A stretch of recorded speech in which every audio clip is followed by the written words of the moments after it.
Okay, the application timeline, as I alluded to at the beginning, this is not something that you can just pick up a few weeks, a few months, or in some cases, a few years. You need to dedicate at least the whole of the sixth form to the preparation and process of applying to medicine. And my advice would be to start even earlier in year 11, maybe even year 10.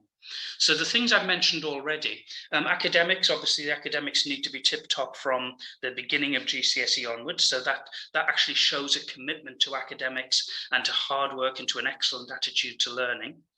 Then work experience or volunteer work. Now, there are often misnomers around this, and parents often think, and students, that it needs to be in a medical setting.